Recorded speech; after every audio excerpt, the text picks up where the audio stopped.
നഗരഹൃദയത്തിലെ ഒരു ബിൽഡിംഗ് നിർമ്മാണ കമ്പനിയിൽ പ്രായാധിക്യത്തോടടുക്കുന്ന ഒരു മനുഷ്യൻ പണിയെടുക്കുന്നുണ്ട്.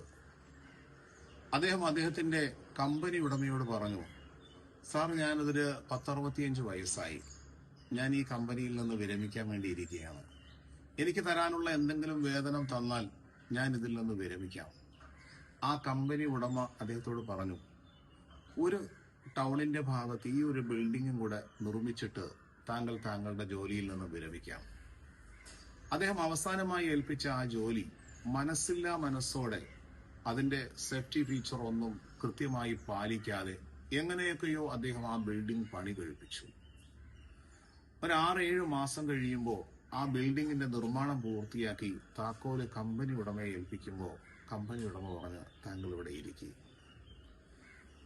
ഞാൻ ഈ ബിൽഡിംഗ് പണിതത് എന്റെ കമ്പനിയിൽ 40 വർഷം കൊണ്ട് പണിയെടുക്കുന്ന താങ്കൾക്ക് ഒരു ഉപഹാരമായി തരാൻ വേണ്ടുന്നതിന് വേണ്ടിയിട്ടാണ് ഈ നഗരഹൃദയത്തിലെ ഏറ്റവും എനിക്കിഷ്ടപ്പെട്ട ഈ ഭൂമിയിൽ ഒരു ഭവനം നിർമ്മിപ്പിച്ചത്.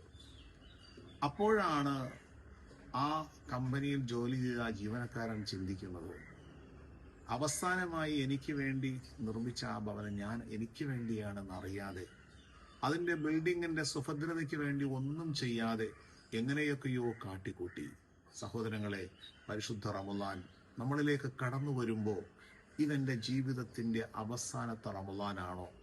ഈ റമളാനിന്റെ കർമ്മങ്ങളും ഇബാദത്തുകളും ആരാധനകളും പ്രകടനാത്മകതകളാകാതെ, ഷിർക്കിന്റെ ഒരു കണിക പോലും വന്നുപോകാതെ, ഈ ലോകത്തിന്റെ നാഥൻ എന്റെ ഉപവാസവും എന്റെ ദാനധർമ്മങ്ങളും എന്റെ സൽക്കർമ്മങ്ങളും ഒക്കെ തൃപ്തിപ്പെടുന്ന രൂപത്തിൽ നാം പ്രവർത്തിച്ചില്ലെങ്കിൽ ഈ ഉപവാസം കൊണ്ട് യാതൊരു പ്രതിഫലവും നമുക്ക് പരലോകത്ത് ലഭിക്കുകയില്ല. അല്ലാഹു സുബ്ഹാനഹു വ തആല ഈ പരിശുദ്ധ റമളാനിനെ ഹൃദ്യമായ രൂപത്തിൽ, അതിലുപരി അള്ളാഹുവിന്റെ പ്രീതിക്ക് വേണ്ടി നോമ്പനുഷ്ഠിച്ച് സത്യവിശ്വാസികളുടെ കൂട്ടത്തിൽ അള്ളാഹു നാം ഏവരെയും ഉൾപ്പെടുത്തുമാറാകട്ടെ. വസല്ലല്ലാഹു അലാ മുഹമ്മദിൻ വ അലാ ആലിഹി വസഹ്ബിഹി അജ്മഈൻ.